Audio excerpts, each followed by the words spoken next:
Tu as parlé tout à l'heure du Niger. J'ai rencontré des Africains ici à Casablanca, en fait, qui travaillent dans des fermes, en agroécologie ou en permaculture. Ils sont en train de se former à l'un d'eux. Je lui dis, c'est quoi ta prochaine étape? Après la formation, est-ce que tu rentres au Côte d'Ivoire pour monter un projet en permaculture ou tu fais quoi? Il me dit, je peux pas, j'ai besoin d'argent.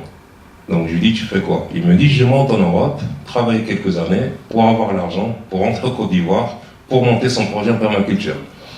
Je lui pose la deuxième question, je lui dis, si tu avais les moyens tout de suite aujourd'hui pour monter ton projet en Côte d'Ivoire, est-ce que tu vas en Europe pour le faire? Il me dit non, je vais chez moi, je fais mon projet en permaculture.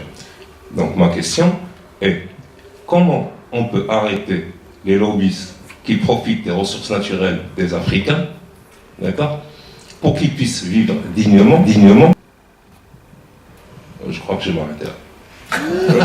C'est déjà une bonne question. En fait, il y a deux choses que j'ai envie de dire par rapport à ta question. La première, c'est qu'effectivement, on voit qu'on a besoin d'investir dans la transition. Parce que c'est vrai pour les Africains au Niger, en Côte d'Ivoire ou au Maroc, mais c'est vrai aussi pour les paysans en France. Un paysan qui veut, par exemple, se convertir de l'agriculture conventionnelle à l'agriculture bio, pendant 3 à 5 ans, il va avoir des baisses de rendement et il va avoir des problèmes financiers qui l'empêchent de le faire.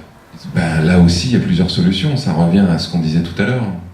Il y a la solution violente, essayer de les chasser, comme ils font dans le delta du Niger. Il y a la solution non violente qui est d'organiser des mobilisations considérables pour contraindre les gouvernements à ne pas travailler avec ces multinationales-là. Et on sait que dans certains pays, c'est difficile, parce que la répression de l'armée peut être assez violente.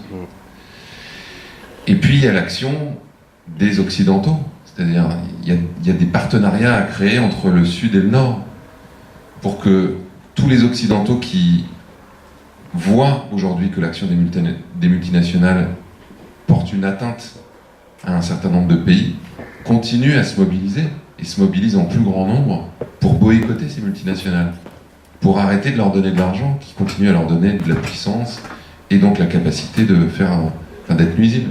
La permaculture ne serait pas un moyen d'arrêter l'immigration vers l'Europe pour les Africains?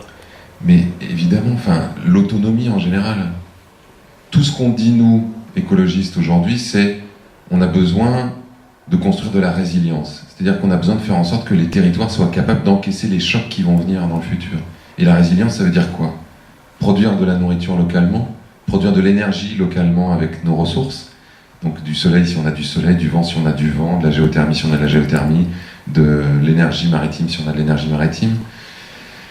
Relocaliser une grande partie de l'économie, c'est-à-dire faire en sorte que, ce que je disais tout à l'heure, les besoins de la population soient remplis par des entreprises locales et indépendantes.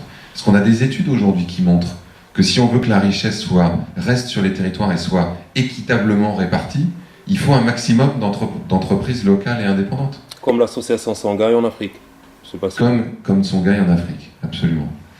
Donc, partout où on a la capacité, en fait, de fixer la production agricole, la production énergétique et l'activité économique, évidemment que ça va aider à résoudre, j'en sais rien, mais à limiter les migrations, qui sont souvent des migrations forcées, économiques, ou politiques, s'il y a des guerres, ou climatiques, si les endroits dans lesquels les gens vivent deviennent inhabitables, ce qui va malheureusement arriver de plus en plus.